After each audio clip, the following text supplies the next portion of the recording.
Hello, folks. I'm Nick Bernardo, your host of MyGovWatch Live, the B2G Roundtable. If you're east of the Rocky Mountains here in the US, good afternoon. Good morning to those out west, and hello to anyone joining us from the far corners of the earth or watching online in the future. Today is Wednesday, November 19th, 2025. This series is brought to you by MyGovWatch. With a curated white glove approach, MyGovWatch delivers leads in more than 200 industries at double the rate of free government tools and at a fraction of the cost of legacy websites.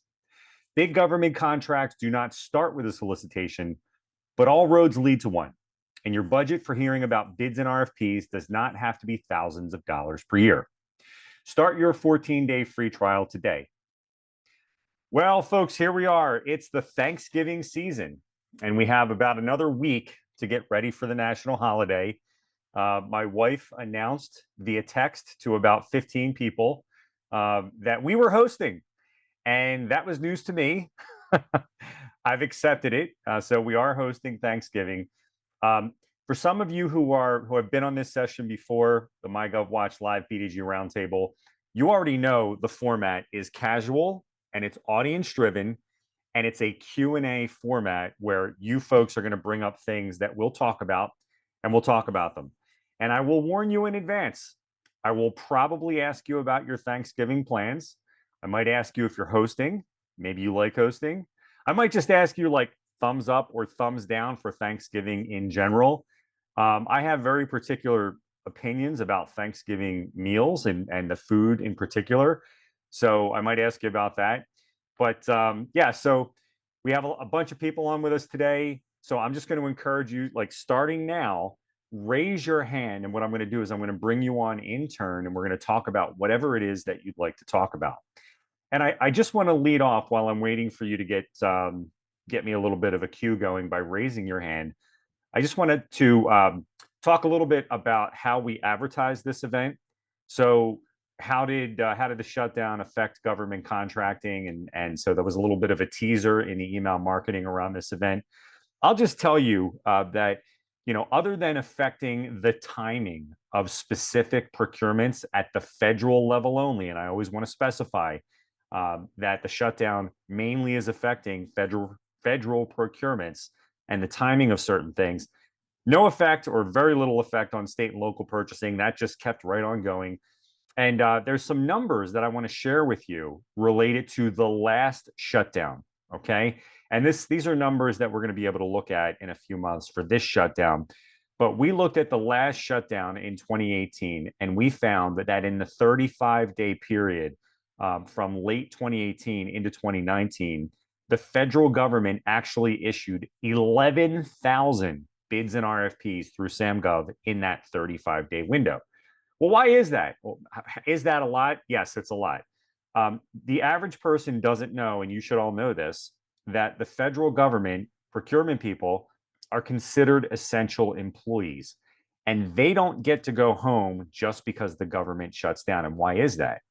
Well, for one, the military doesn't get to go home because obviously they're essential, and things that the military needs, the purchasing around that needs to continue as a national security measure.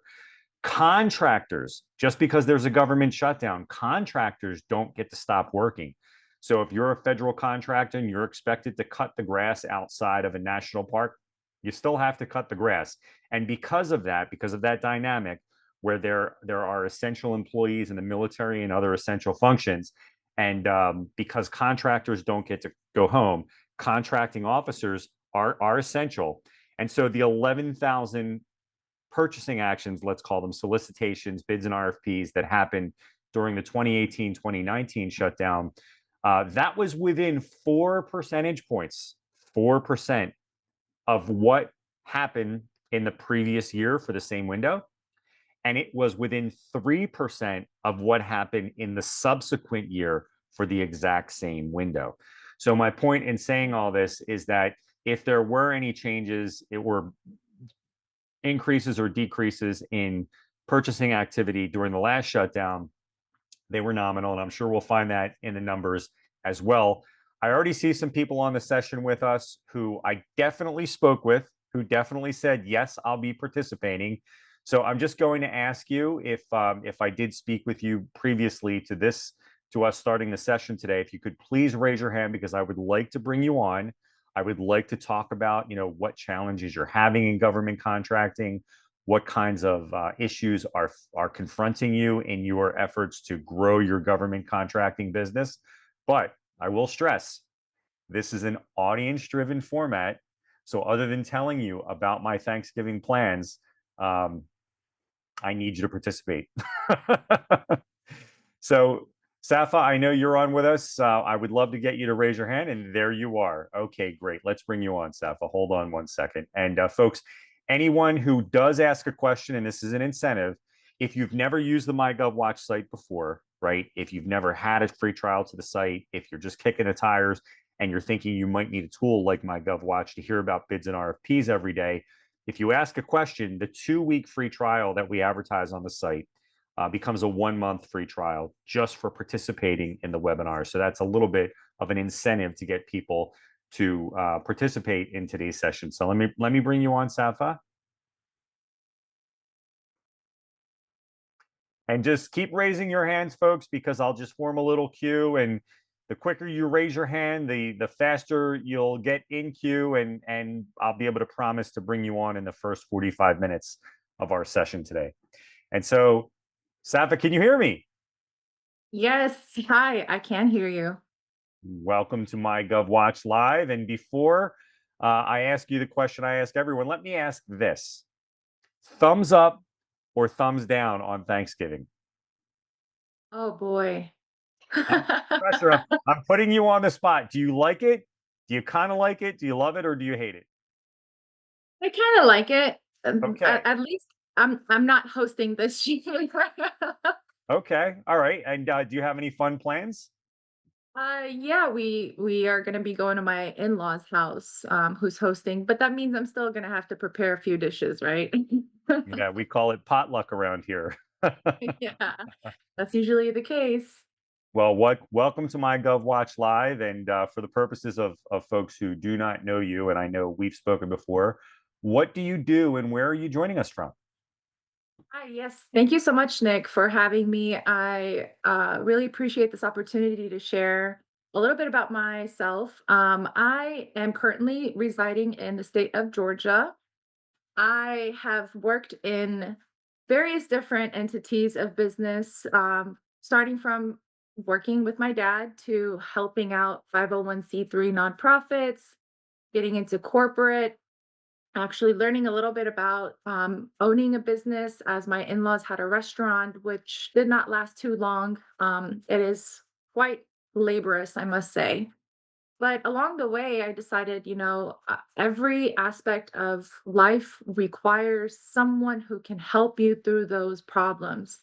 And so I am a consultant. I have been helping all these entities to some capacity, whether I was a daughter or a daughter-in-law or an employee. And I found I was helpful in so many ways, to making sure the company was reaching their own policies and procedures, meeting those policies and procedures, but also meeting the requirements that are whether state regulations or federal regulations, and doing it to a standard that is unified, like ISO standards. Okay. And what particular challenges are you having, or what specific question can I help answer for you? No, it's one thing where I watch other people start their business or help people run their business, but it's a different thing when you want to start your own, right? You go into this mode of what color should I pick? What should be my logo, and you start thinking about how to build my website. And I look at Amazon's website and it looks like crap. But people are making hundreds and bucket loads of money. And I'm just trying to focus more on how to get these contracts, right? And I've stumbled upon mygovwatch.com and I barely got through the process. Didn't even submit my request for even a 14-day trial and I logged out. I was like, forget this. I don't even know where to start. Um, I was trying to do something more local, but I'm trying to figure out because I am a woman, I am a minority, I don't have proper certifications to show that I am a credible person, or let alone my I don't have a built portfolio. But I'm trying to figure out what I need to do to first be credible, other than the small certifications that I've done on the side, for governments to want to invest in my services. And that would be my Okay. first question. Yeah, and this is a really important area for startups. So there's a concept in government contracting called past performance. And so you have past performance, whether you are a new corporation, a new LLC, or even if you're operating as a sole proprietor and it's a newer endeavor, you have a background that allows you to bid on projects if you have the relevant experience. So things may be different, right? If you know it's an RFP or a solicitation where they're going to be hiring somebody where they need 15 people to do something, right? But if you're a consultant, there are a lot of consulting opportunities on MyGovWatch.com where they don't necessarily go into it assuming they need a team of 6 or 8 consultants. There are many opportunities, and I have a very good friend who bid on something in a Western state recently to do an operations consult. And yeah, he's basically a sole proprietor, and it looks like he's going to get that deal. So there's nothing stopping you from using your personal resume as past performance, right, for a solicitation, assuming it's the kind of thing where one person could do the job, right? So does what you do lend itself to a single consultant, or will your potential buyers assume that they need to hire a bunch of people on a team? And before you answer, Stephen, I just want to let you know that you're next, and anybody else who wants to get in line, just raise your hand. So go ahead. I would say it depends on the size of the contract. If it's something that the city is requiring for a proposal to create a safety action plan, then yeah, I could definitely be one person. But then when you think about the safety action plan, you have to read into the proposal. The RFP has a lot of details about working with the city councils, working with the transportation department, working with several different departments to kind of get things, in that action plan. So whether they hire someone on top of the services I provide, I'm a team player. Um, but I work well with other people. So if it requires more people to get the job done, I can also be that person as well. But I am a solo person. Like my consultant services is only coming from my experience, and Sure, sure. mhm. And depending on the type of opportunity, right? If it's a safety consultant, if that's something that a single person can do in a reasonable amount of time. So if the RFP says we want a safety management consultant to evaluate, this part of our municipal operations, and they say that they want it in 6 weeks, right? And it involves creating a report on that and findings. If it's plausible that one person could do that, and if you have that background and have the references, it's not a high capital thing. In other words, they don't expect you to have to spend $250,000 in capital to even do the work like some other kinds of projects would require. It's really just your time. So there's nothing preventing a solopreneur from winning a contract if it's plausible that one person could actually do the work. Follow-up Right. question. Yes. Maybe a follow-up question?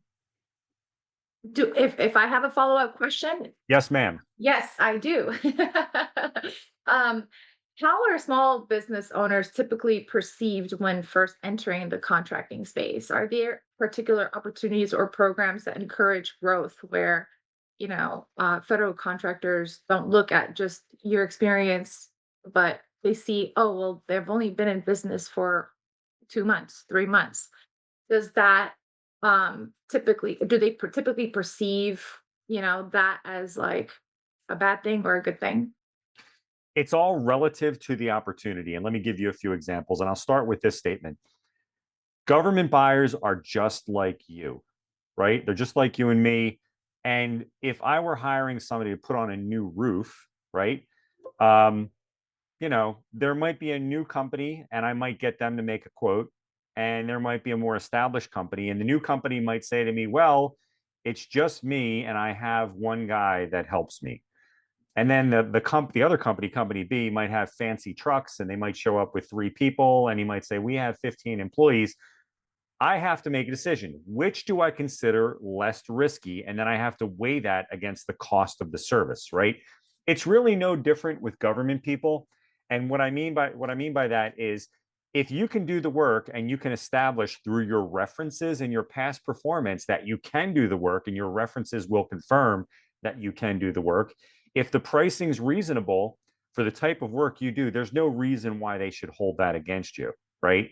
Now, if you were proposing to rebuild a road, right, and you don't have the equipment yet, and you need to get a bank loan to buy $3 million worth of equipment, it's probably different, right? They probably perceive some risk in that versus company B who already has the equipment. But for what you do, you shouldn't be shy about bidding on things where you do have the requisite experience. So overall, government buyers are not necessarily dinging you if you're a new company, depending on the type of opportunity it is.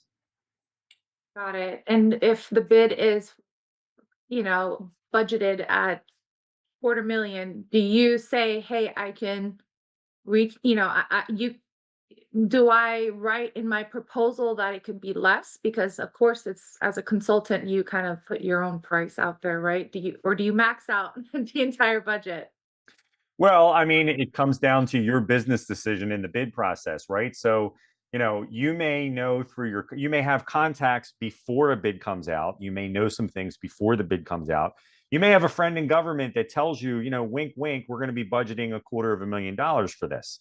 That doesn't mean you need to propose it, or you may be bidding blind and you may not know what they're budgeting. And you can always ask that in the Q&A process. Sometimes they'll answer it. Now, usually they won't, but sometimes they'll say, our budget for this project is not to exceed $250,000. In that moment, you have to ask yourself, what does the RFP say about the scoring around pricing? Are they saying that the lowest responsive and responsible bidder will win? That's one thing that could happen. It doesn't happen as much as it used to, but that's one thing that could happen. Where the lowest bidding company who is responsive, meaning they met all the requirements of the bid, pardon me, and responsible, meaning you have a business, right? And they see that you have a business. They might just want to see that you're on file with the state or with the town that you're operating in. So if you're the low bidder in that case, they have to award you the contract. Or they might say, well, pricing is only 20% of the scoring, in which case, that would tend to make you increase your price because you could say, you know what, it's only 20% of the scoring out of 100%. I can be a little high here and maybe lose some points on the 20% and gain points in the proposal on something else. So it really depends at the opportunity level. Do you know something about the opportunity in advance, and how are they scoring pricing within that process? And that's very important. Great. Thank you so much. I really appreciate all of Yeah, that. and Seth, I would like you to stay with us in the way we call it the Sure. roundtable, because we used to bring people on and then just like put them back in the audience. Why don't you stay on the panel? You can go on mute if you don't have a question. And if someone else brings something up that causes you to chime in with another question or a comment, you're already a panelist. Do you want to stay on with us? Yeah, absolutely. Thank you so much for that. Okay, and I want to give you a dispensation, and I'm going to beg Stephen to help me. I'm going to bring Stephen on next. Um, my marketing people have been reminding me, you have to get the other person on camera because we're going to be doing some things promotionally with the video. So I didn't ask you in the beginning, so I'm not going to ask you now. But if you come on again, please turn your camera on because we need to use the video for promotional purposes. And I'm just trying to save myself getting yelled at from my marketing team. So let's bring you on, Stephen.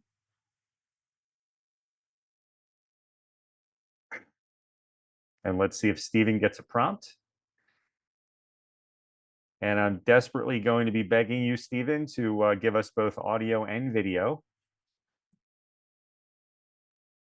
Okay, can you hear me? And there is Stephen. There you Stephen. Yes, hi. I guess I'm the first one on camera. I have a lot of questions. Well, it's okay. Oh, Before we get started, Stephen, I have a question first. sure. Thumbs up or thumbs down on Thanksgiving? Oh, definitely thumbs up. Thanksgiving is one of my favorite. Okay, what do you look forward to the most? Oh, family. Okay, well, that's the right answer. I like that answer because I'll just tell everyone here, and this is like, I feel like almost anti-American for saying this, but I feel like Thanksgiving food is way overrated. Oh yeah. Yeah, I get much better food the other day, other nights, but the family thing is what it is. I'm a That's fat guy. fantastic. Yeah, So that's fantastic. Well, before you go any further, Stephen, I just want to say we could tell by your graphic probably what you do, but I'll just ask anyway because I ask everyone, what do you do and where are you joining us from? I'm joining you from Los Angeles. Oh, here Okay. she is. I can plug in our what we do for you, Sefa. So we do a lot of website development on budget.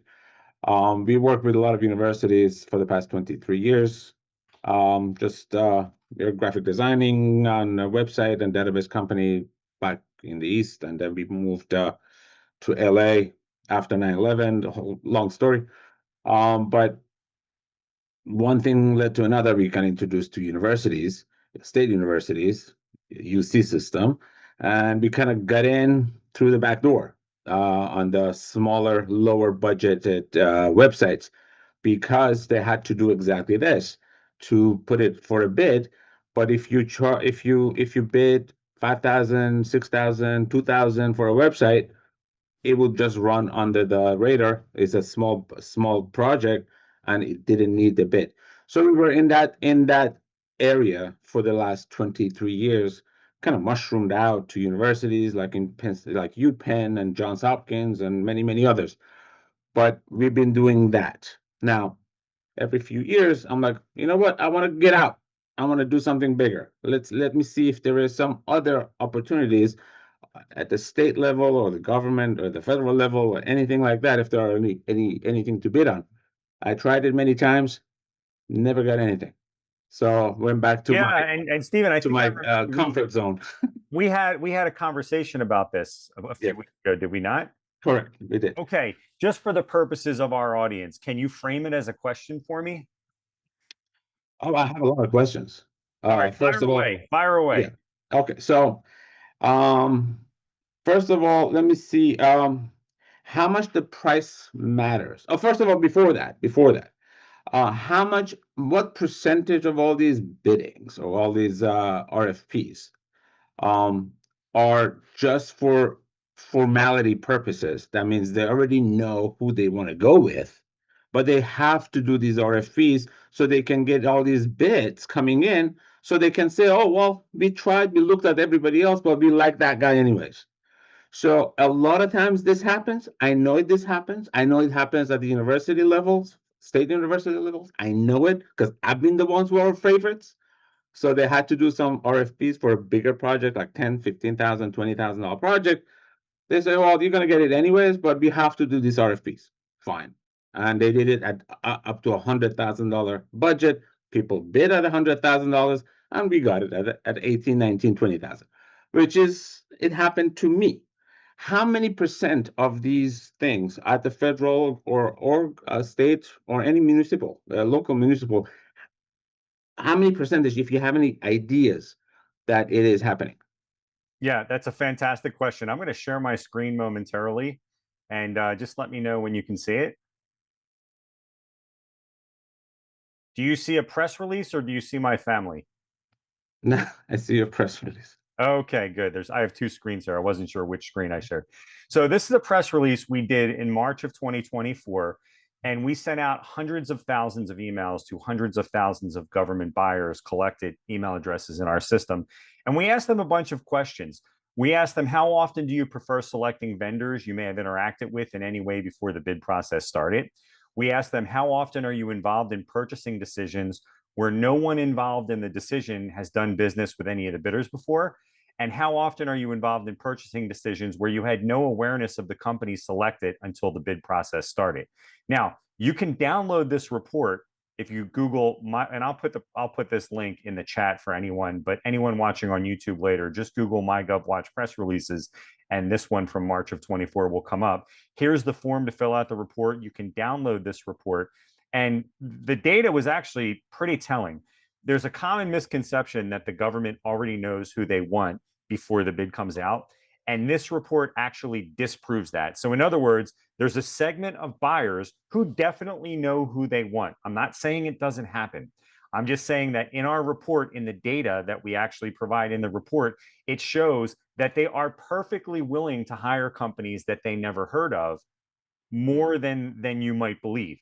And that's because there's so much government purchasing happening.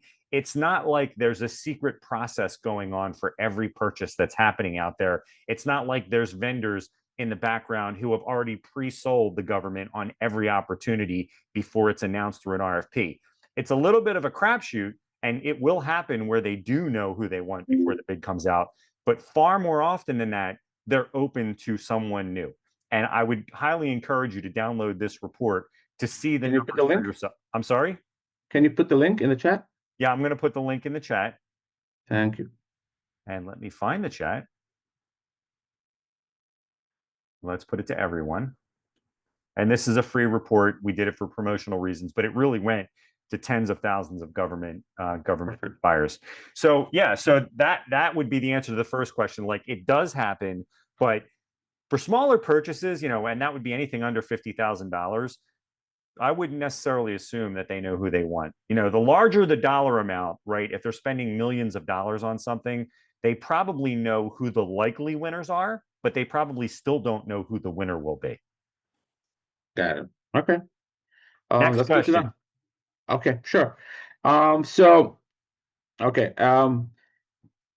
I just bid on two projects, two things for the last weekend. It takes a whole day to fill out all these requirements that they have. So I figured out an AI is actually a great tool. So you can just upload that into AI and let AI create a proposal for you. So my question is it good? Have you heard of people doing that with AI? Because Yes. that shaved a lot of time. I literally I could just copy and paste it into my bid and that's it. Yeah. Didn't even read. I just yeah, absolutely. Great question. It's a huge emerging market in our industry, and there are tools that are coming online, and we're going to be building one. We do not have one today, but there are emerging tools for that. I would encourage you to just have a realistic expectation about what the AIs can do right now, because I wouldn't submit anything unless you personally read every word of the response. And I think what's coming next, and here's what's going to be coming next, because we are already seeing this. This is really interesting.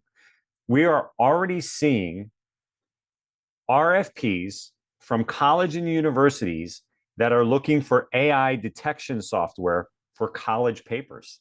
Yes, I know that. I have Yes. two kids in college. So if they're already looking for that for college papers, right. I think it's not a leap. And I think what we're going to see at some point soon is that buyers are going to say, who actually wrote their proposal? And they're going to be looking at the same type of thing to figure out which proposals were written by AI and which were not.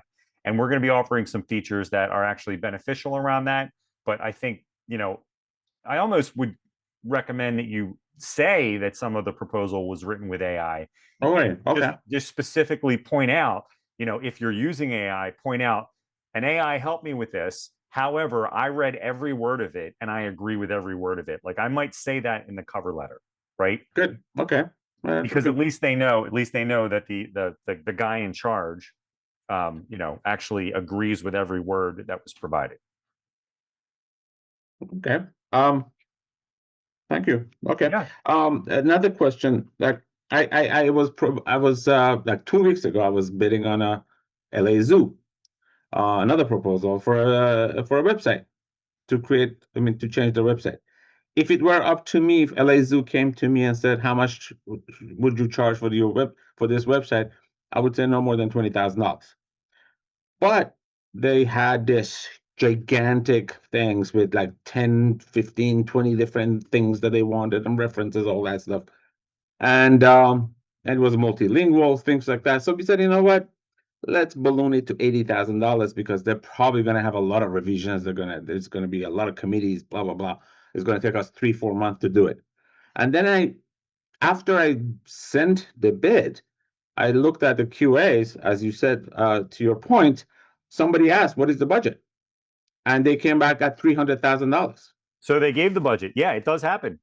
$300,000. Now, the question is this. Okay, fine. I gave them at $80,000. All right. I'll give them a range, 80 to 90, whatever. Does the price matter? I mean, would they go with the lowest price, or they're going to think, oh, these guys don't know what they're talking about because they're so lowballing it?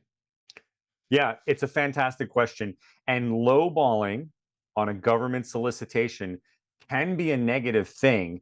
However, do you have the references to back it up? Yes. Okay. If you have the references to back it up and you feel that's a real number, I would turn it around on you and say, let the other guy embarrass himself and propose $290,000.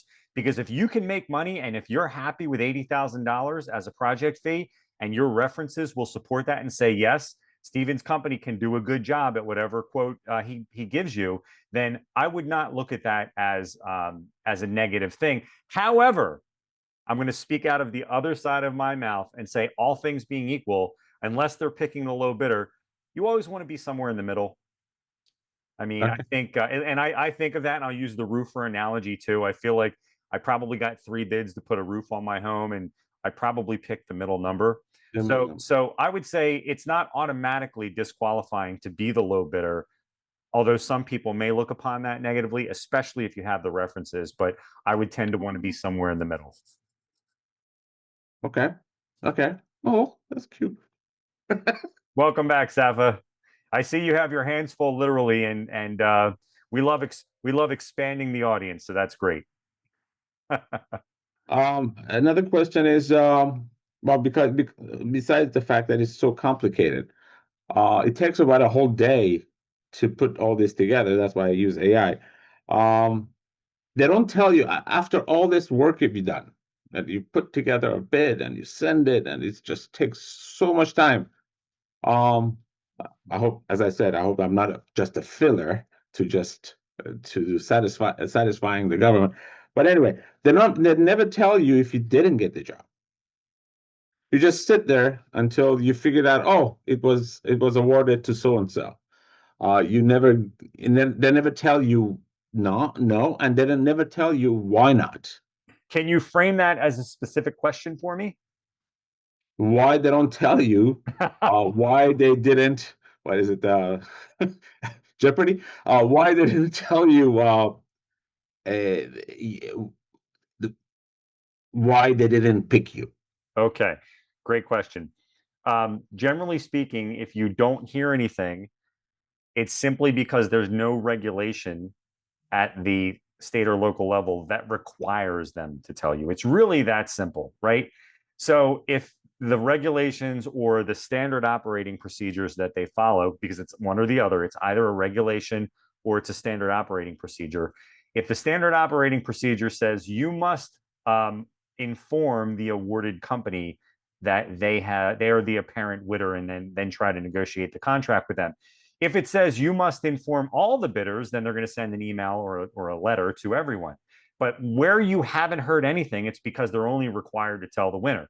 Now, here's what I would encourage you to do. Follow up. If you didn't win, ask for a debrief. And federally, for a federal contract, they're required to give you a debriefing. It's a term of art in federal contracting. In many states and large cities, it's also a term of art. But most purchasing people know when you ask for a debriefing, what you're really asking for is a 15 to 30-minute conversation where they just tell you why they didn't pick you. And generally, they'll give you that. And if they won't, you also have open records or FOIA. Are you familiar with open records or FOIA? No. Okay. I love telling people about this, and I love talking about it because it's a feature on our website. So every time a public bid closes, with some exceptions, you can find out who won, get a copy of the contract they signed, get a list of the bidders, get the pricing of all the bidders. If they made comments about each bidder, you can see the comments, even a copy of the winning proposal submission. That's available to the public through the open records or FOIA laws at each state. but they don't like fulfilling those, and they don't like when you ask. So we actually give you the ability on our website to have us do it for a small fee. You get the results if they don't tell you why they picked who they picked. Awesome. That's awesome to know. And Yeah, I that's a would very love to know. I would love to know those scorings. What did I get? What score on what? it's a What very item? powerful, it's a very powerful part of the process, because you end up, it becomes a closed loop where you get feedback at the end of the process. So I know you've told me in the past that you don't have a lot of success with RFPs. If you did the FOIA process every time or had us do it, you would at least know why you're losing. And you might find out that you're the low bidder every time. And maybe that is the reason. Got it. Okay. Wow.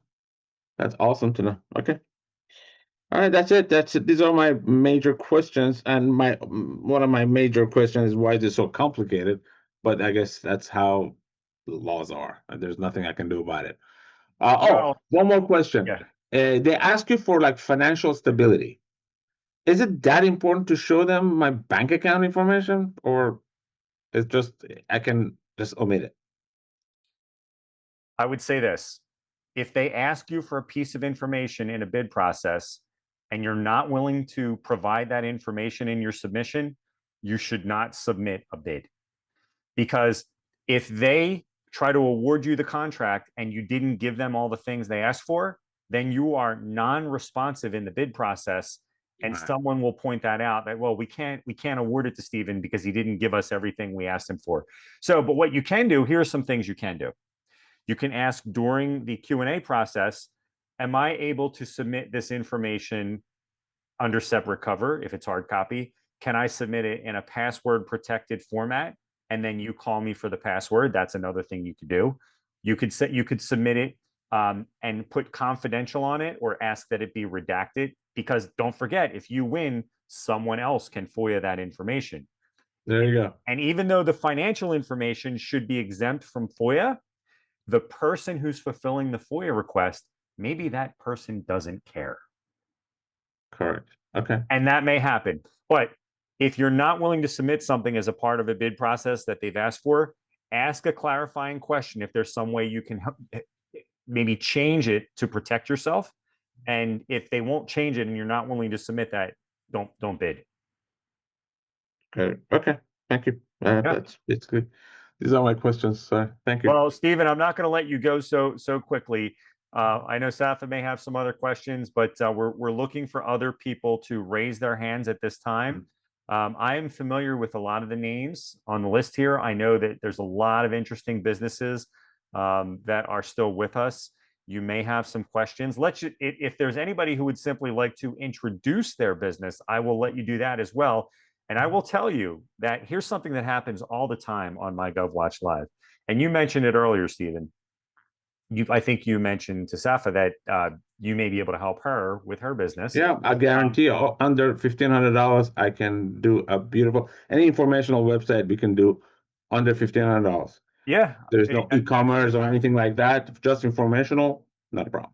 Yeah, and so we encourage people to tell us, at least just, join us and just tell us about your business, because even if you don't have a question about GovCon, people end up doing business with one another because they met on this format, and it happens more than I would have thought. Mm-hmm. So I'm looking for additional hands, and I'll just tell you that MyGovWatch Live typically goes 90 minutes. It's gone as long as 2 hours. Maybe once or twice in the last 3 years, it's been just under an hour. We're just at 40 minutes now. Hopefully everyone's not too busy and not headed to an appointment, but we're certainly looking for additional questions now. So now would be the perfect time to, I have a question in the written format. Let's see one here. Okay. Marjorie is asking, are there any current opportunities available for me to bid on in the logistics transportation sector? I've had an account for a long time, but I've never received training on how to use the site. So whenever I log in, honestly, I have no idea what I'm looking at. Well, Marjorie, thank you for your question. And here's something that I can say, and I appreciate your frank comments. Every person who signs up for our site, gets 5 onboarding emails, and each of those emails offers training, and hopefully you got those. Each person who signs up for our site receives multiple phone calls offering training. If you would like to schedule some training, what I'm going to do is I'm going to jot down your name, and I'm going to contact you and have somebody on our team contact you as soon as we're done here today to make sure that your settings are dialed in. When somebody signs up for our website, and I'll just do like a quick promo, people who sign up for our website are not required to interact with us by using the site. You can sign up for our website, you can ignore our emails, you can ignore our phone calls, and we can't make you interact with us, and you can just keep using our website. People who interact with us, who take us up on the training, and who use the chat feature that's on every page of the site, get you to a real person, those people tend to find more of what they're looking for. So absolutely 100%, Marjorie, I will contact you after this event, and let's see what's going on with your account. But I appreciate your frank question. So let's look for some additional questions here. See if there's anything in the chat. Nothing in the chat. So anyone who has a business who would like to raise their hand and just introduce themselves and just sort of tell us what you do, I might ask you some questions that might help you figure out what to do next with GovCon, or you can certainly ask me a question, and that may be helpful. But yeah, we're sort of looking for additional questions at this time. Otherwise, this may be the shortest MyGovWatch live session this year. So, Stephen, anything else? Sure. Well, public speaking is the most number 2 fear of everybody. You know that. So people don't. I've been to these networking things, and nobody wants to talk. I'm like, I'll be the first. I don't care. Well, and I'll tell you, Stephen, and this is really for the benefit of anyone else. I promise to be super nice. And there's only like, I don't know, handful of people that are on this session. So it's not like you're talking to an audience of hundreds. Yeah, If that helps you. That was my next thing. Let them know how many people are there to watching them, so they will ask the question. And I see your hand, Misha. We're going to bring you on after Stephen's question. Thank you. No, that's it. Well, the only question I wanted to ask you is, if you're recording this and if you have all these other sessions that you have recorded, are they available to watch? So maybe we can benefit from other people's questions in other sessions. Yes, every episode of MyGovWatch Live is on YouTube under MyGovWatch, and if you just go to YouTube and type in MyGovWatch Live, it should come right up. And we will have Misha joining us. Let's see where Misha is. We're getting a picture. And Misha, we're going to ask for your audio and video. Hey there. I was one of those that said I was not going to introduce myself for everything that Stephen just said. Yeah, and Misha, do you mind sharing your video? I am not in a good position right now to put video. Fine. That's fine. I had to ask. So, Misha, before we get started, thumbs up or thumbs down on Thanksgiving? Thumbs up for sure. Okay. What's your favorite part? Hanging with family. You know, that's always the right answer. Is some people talk about the food, but it's always about family, isn't it? It's so refreshing to hear 2 people say family. Are you hosting, or are you home or away? I'm away right now, but we'll be traveling back home to Philly to be with family for Thanksgiving. So okay, but now gonna let you in on something. The question. Now, hold on. You cannot use the P word, Philly, without being a little bit more specific. Because you know, obviously we have people who can join. We have had people from India, from Australia who have joined us on these sessions. But I might know a little something about Philly. Can you be more specific? We're talking about the Phillies, the Eagles, that type of Philly. Are we talking like Bucks County, or are we talking like Philly? We're talking about real Philly, West Philly, Mount Airy, Philadelphia. I might know a little something about being at the other end of the Market Frankfurt line in Frankfurt. I might know a little something about that. Okay, nice. All right, so Misha, what do you do? I am a compliance officer for a small construction project management company. Okay, well, the government builds a lot of stuff. So yeah, and I know you mentioned that maybe you weren't necessarily having any questions here, but maybe you have one?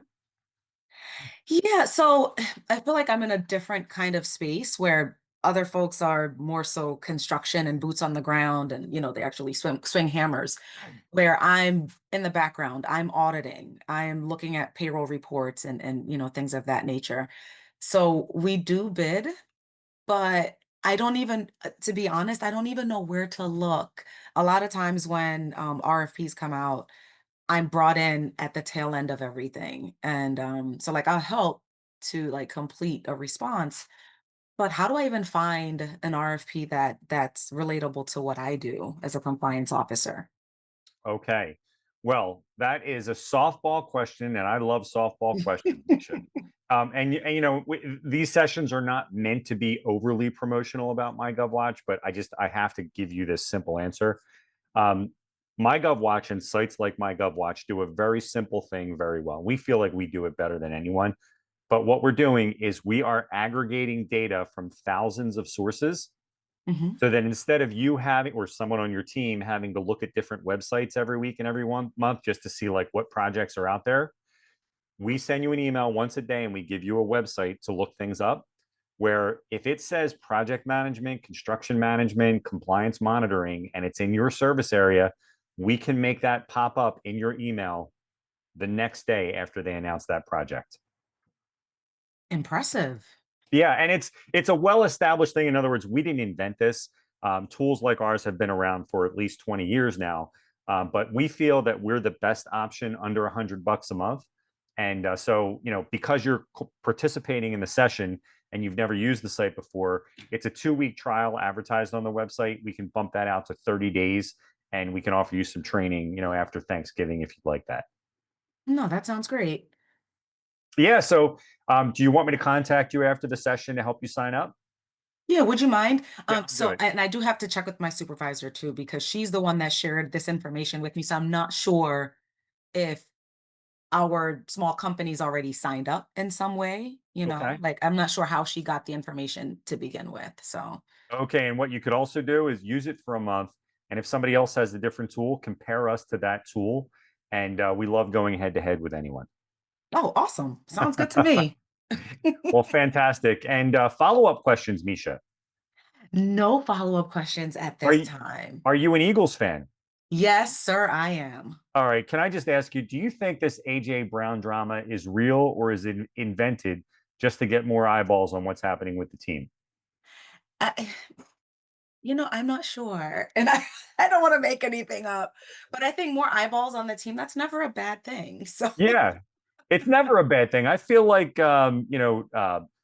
music artists do this, and I wouldn't put it past sports teams to tell their athletes, "Hey, it wouldn't be a terrible thing if there was a little drama online, right?" I agree. I agree. Hey, Misha, Because stay with us. any type of publicity is good publicity, I There's guess. no bad publicity. It's all good. I'm going to bring on Daphne. Misha, why don't you stay with us? And Sure. Stephen, you can chime in again if you like. Let's bring Daphne on.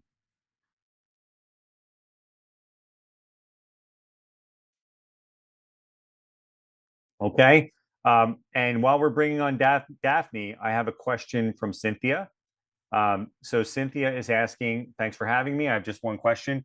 What specifically does MyGovWatch do to be different from BidNet, Periscope, or DemandStar? Thanks so much for your honest answer. Cynthia, thank you for that question. We feel that we're the best option for under $100 a month. And I think if you were to try our site, if you're not currently using it, or if you're considering trying our site or different sites, I think you'll see that in the beginning, we give you a lot of opportunity to help you dial in your preferences. And some of our competitors, it's just like, give us your credit card. Here's the keys. Good luck.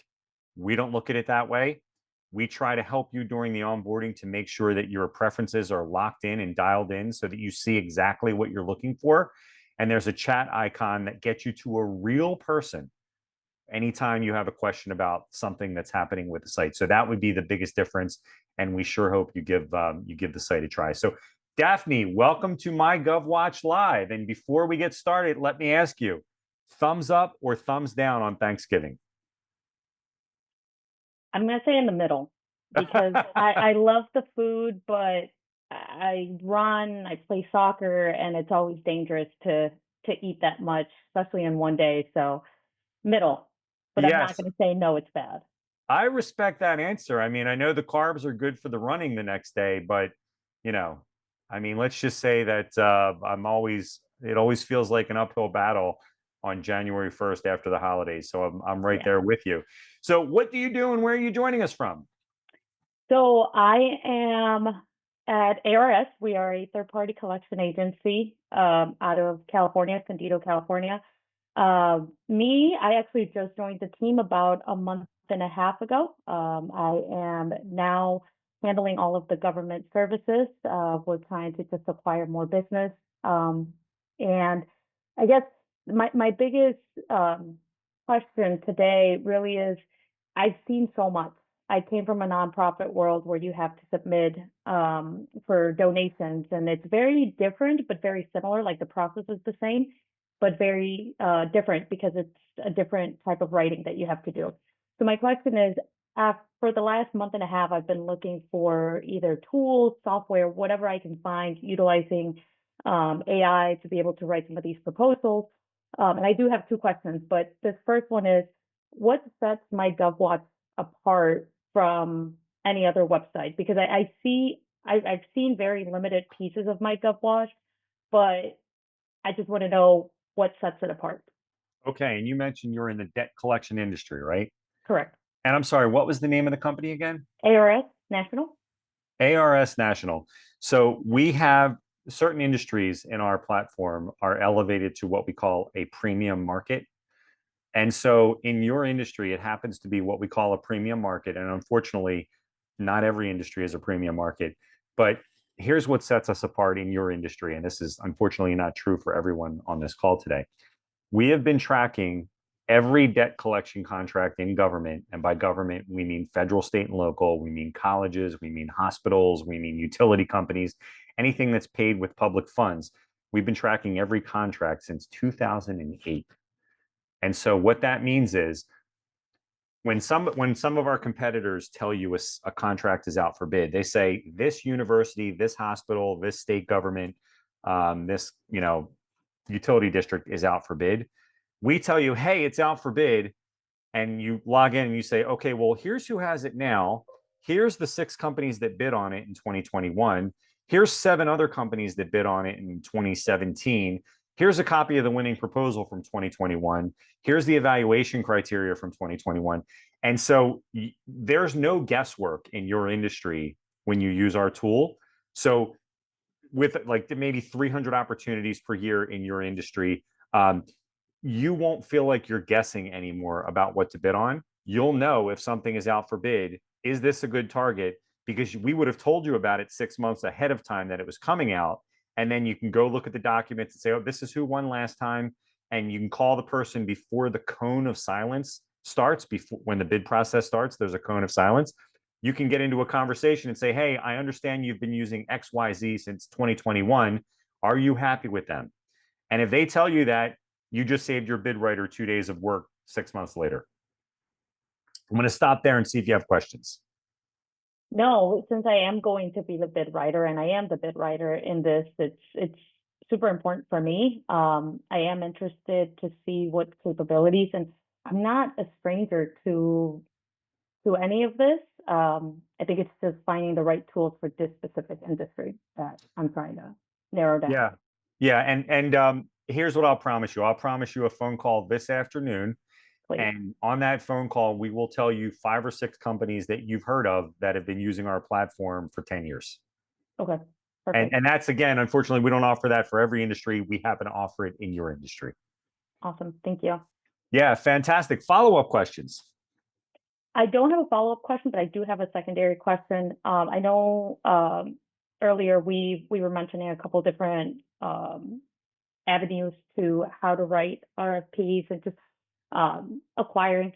Do you have any data analysis within MyGovWatch for our industry in specific, like trends or like newsletters, things like that? So we're not doing newsletters, and the continuous feed of data that we're sending you. sort of is the newsletter. And I don't know how that sounds as an answer, but because the emails we send you are not like general about your industry, it's at the contract level. So it'll be like, Okay. this one's out for bid now. And then an hour later, you're going to get an email that says, this one just released answers to questions. And then 2 hours later, you're going to get an email that says, this one from 8 months ago, here are all the documents related to the results so you can download them. And so it's a continuous feed of information, and it's all based on what you're subscribed to. So in other words, we know that you're into debt collection. There might be 5,000 contracts. You might say, I'm interested in these 1,000. You can still look up 4,000, but you're only getting emails about the 1,000 where you're a subscriber. That's awesome. Yeah, as you can imagine, it's literally drinking water out of a fire hose. Especially if you go on Google, it just gives you the whole industry as a whole. I'm not interested in medical debt. I'm interested in other stuff. So why am I getting a million, hits on medical debt? So yeah, that would be super helpful too. Yes, and that's totally customizable. So I can guarantee you a phone call within an hour of when we hop off here. Okay, awesome. And just one last comment, Misa. Yeah. We're playing the Bears. The Eagles, the Bears are playing. So bear down. Just throwing it out there. When is when? And I'm sorry, I don't have the schedule memorized. When is that game? The 28th, Black Friday, I believe. Oh, that's right. It's a Black Friday game. Yeah. Well, that's fantastic. Well, I don't know if our anemic offense is going to change anytime soon. I almost feel like these guys are so good. Misha, I don't know if you agree with me, but I feel like our team is so good. And I'm not throwing shade on the Bears. I know you guys are pretty good too. There's a little shade happening now. There's a little, like a little shade. But I feel like the Eagles players are so good, they just ain't trying that hard yet. I have to agree. I don't see. Yeah. We're just having a good time right now. Yeah, no, Well, I'm excited for the season. I think there's going to come a Saturday, and maybe it'll be on the 28th. There's going to come a time when the Eagles get a smackdown, and it's going to be like, the wake up call, and hopefully the offense turns it around then. Right. Yeah. I mean, they're not very hungry right now. They're just kind of steamrolling through. So. Well, fantastic, Daphne. And when you signed up, I guess you gave us a phone number. Yes, I did. Okay, so I'll look you up there, and that's great. So let's just see if we have another question here. And by the way, Daphne, you can ask additional questions. And now at least we're at an hour, so I don't feel like I wasted everyone's time. So someone's asking, can you tell me what types of RFPs or bids are available for golf courses, general construction, primarily for concrete-related restoration and maintenance contracts? All of the above. And this is to our anonymous friend out there in the audience. So there are certainly contracts where there's work specifically for golf courses. As somebody who, as a teenager, worked at a municipal golf course, Misha, you might know it as Juniata Golf Course. Maybe you've heard of it. There are a lot of municipal and county-owned golf courses that put out RFPs for different things. So yes, they are definitely in our system, and they have projects all the time. General construction, including concrete, I think Daphne said drinking from a fire hose. I'm going to borrow that expression. I actually use that expression all the time.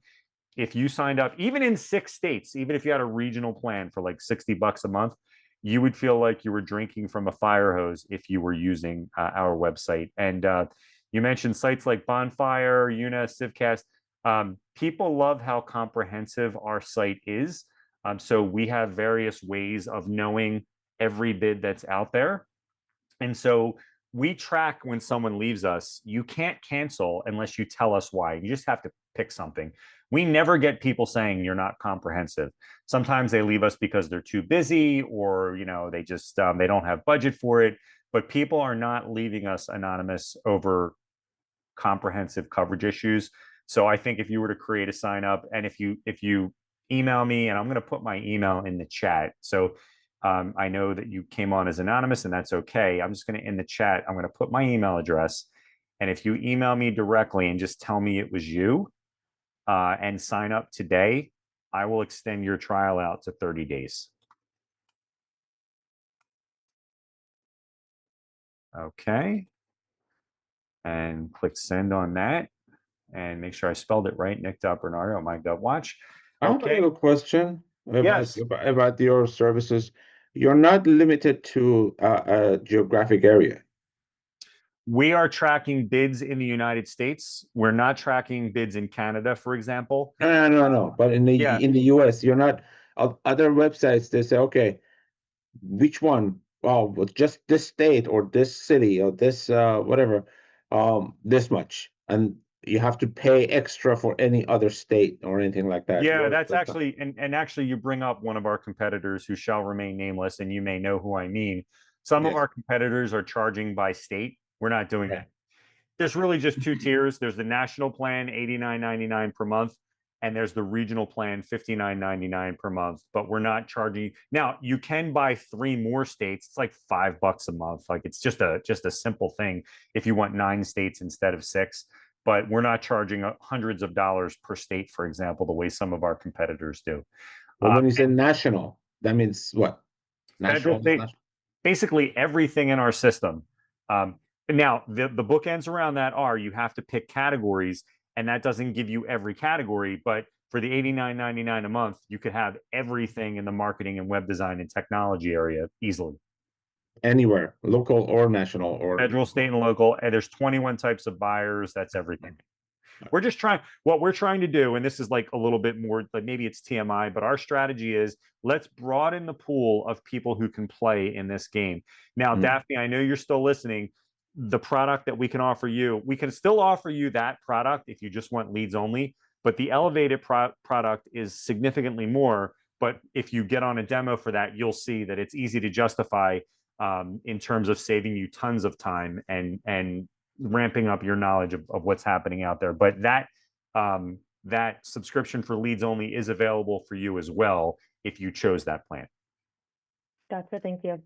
Yeah, and Cynthia, do I qualify for a 1 month free trial at MyGovWatch? Well, I would say, Cynthia, you did ask a question. So let's just say if you do it today, this week, I'll see your name on a report, and I'll honor that through Friday, let's say. So if I see your sign up, and by the way, you can either email me if you want to set up a time where I just help you do it, like on a Zoom or just over the phone.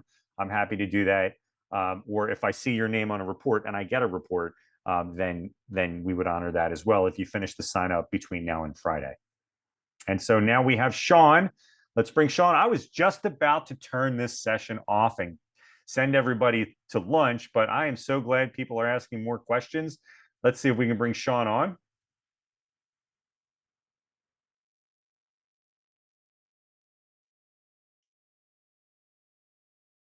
And we have Sean. Yes. How's it going? Sean, before we get started, thumbs up on Thanksgiving or thumbs down? I'm gonna say thumbs up. You know, it's always fun to drink way too much with family. You know what? I like that little twist. Like you could have played it safe and just said the family thing again, but it's nice to kick back and have a couple here and there. Are you a beer guy or spirits? I'm a whatever is available guy. Well, and even better if you're on a beach, and I suspect that you're not really on a beach, are you? Yeah, it's more aspirational than informational. That's okay. And where is your favorite beach? Oh God. Probably Hawaii. You know what? I always say this to people. Hawaii, I would move there in a heartbeat if my wife would let us. And I mean, I just don't think, and I've been to Thailand, I've been all over the Caribbean. I feel like there's no comparison to Hawaii. I mean, I love Hawaii, although second to that, I would definitely say is the Jersey Shore. I've been going there for pretty much my whole life. So all right, now we have to get more specific. Which town? Cape May. Okay, well, I grew up going to North Wildwood, and we're a Stone Harbor family now that I have kids. Oh, excellent. Excellent. Yeah, I love the Jersey Shore. Well, thank you for joining us, Sean. What do you do, and where are you joining us from? So I'm from Arvada, right outside of Denver. And like Steven, I'm also in the web design development business. Been doing it for 26 years now or something like that. And thought I might pivot into the, government-ish market. So I'm just trying to soak up all the information I can. I've looked online and just tentatively just to see what would happen, submitted a couple bids maybe last year. And uh, I guess my question would be is because as Stephen mentioned, like you don't really hear anything back. And then I loved your comment that you can do a Freedom of Information Act, kind of like to find what winning bids look like. I guess that is kind of where my question would be is how to find what a like successful bid looks like as kind of a template almost, or even if there are, templates to kind of use, or if every bid just is that custom that it really doesn't make a difference. So I'm going to let you in on another secret. This is like a background thing. I'm happy to say that I share with Daphne, and I know Daphne is still doing other things in the background here. I share with Daphne the fact that I also have had the job of being the proposal writer. And even way back when, before there were AI tools or proposal automation tools, you can use those tools today. You can use AI, you can use proposal automation. But if it's just like a small company, if you just had a good looking Microsoft Word template with some good graphics and the header and footer, maybe page breaks where you have a cover page and then a table of contents and then a main content area, you would find that you'd probably write 5 or 6 proposals. And then you would have enough what we call stock copy, where whenever you start a new document, as long as you're curating and cultivating that content and separately storing it in, like just a root document, and you're always starting that document, that's certainly a rudimentary way of doing it. But man, I got to tell you, it's really not hard if you do a handful of proposals to have that stock copy. And then every time you do a new project, ask yourself, which of this content is useful later, and then plug it into the root document. Then you'll always have it. And then what you'll find is the more of them you do, it's a point of diminishing returns. But you'll get to the point within a year, if you do a dozen proposals, where you feel like when you start a new document, 80% of it is done. And then your time commitment is just on that 20%. Gotcha. Now, as far as ideas for content, the FOIA stuff is where it's at. So we encourage people who use our website to not just do a FOIA request through us if they bid on it. Somebody could sign up on our site, look at anything from the last year, and pick 6 and say, show me the winning proposal for those 6. Now, we would have to then go get that, right? But you could very easily use us to do that research. And over a period of months, you would just get 6 emails. We'll say, here are the documents for this one, here are the documents for that one. And you would see within a period of time, like, what are other people submitting that is good enough to win? Okay. Excellent. And then is it possible? Well, I guess approximately how much does it cost to do a FOIA? Okay, so what we're doing is we're using credits on the site. So you buy credits on the site, and I think, if I'm not mistaken, it's like 60 credits for a local opportunity. So that would be like school district, municipality, county, and then it's like 120 credits for state and 240 for federal. But I think when you translate that to dollars, it's under $100 to do a municipal, and I think it's somewhere north of $100 for state. And then federal is over, I think it's over a couple $100. But federally, your chances of success kind of go way down. But you would have a ton of success getting what you're looking for, even with local opportunities. Okay, that's awesome. That's really good to hear. Yeah, and we price that add-on product. We just price that to keep the user engaged. Like, we could charge a lot more for it, but our attitude is, we don't need to hit a home run on that. That's just something that helps with retention. Gotcha. Yeah, no, I mean, as soon as you had mentioned that, I wrote it down because I thought that was an awesome idea to have as a resource. It's all out there for the taking, and different people have different amounts of time to do it and different understandings of the value of it. But I preach that there's just a tremendous amount of knowledge already out there in the public domain. You just have to access it. That's all. Gotcha. And then I guess if I wanted to say either partner with someone or find like a coach or someone who kind of can help be more successful in this realm, are there any strategies you would suggest for that? Yeah, so there are different consultants we work with. That's one outlet. We can make referrals.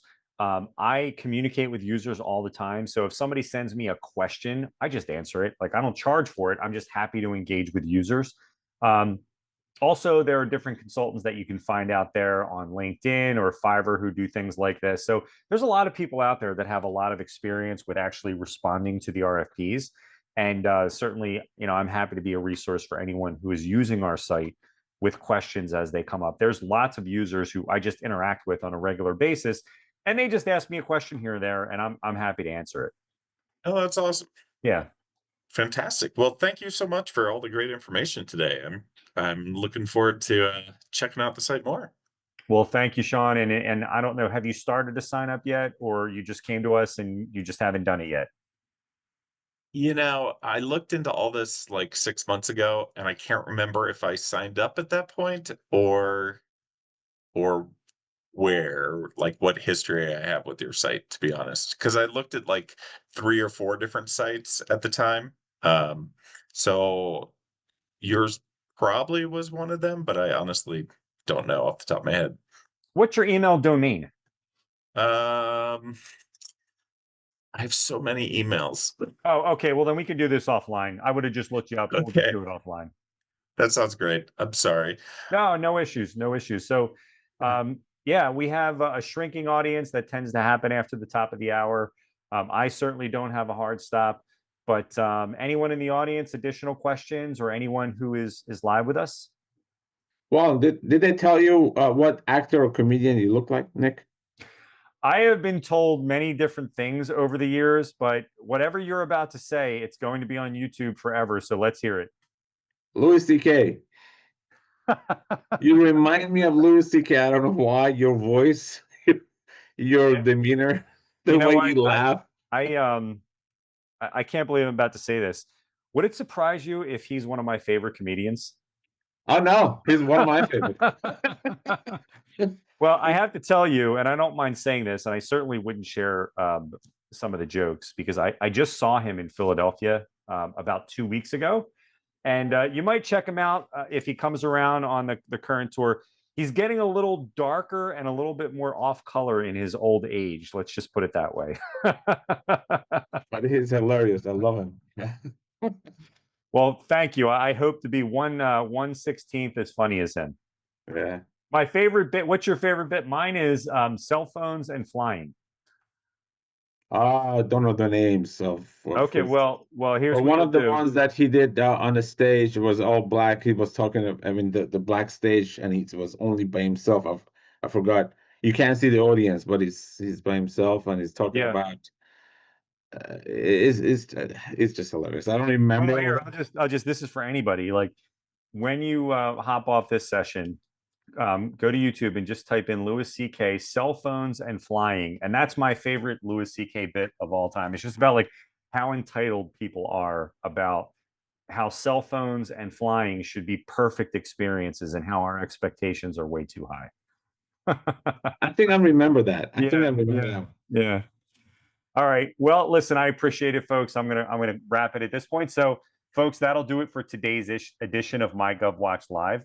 Remember, if you're not already a subscriber, start your free 14-day trial of MyGovWatch today.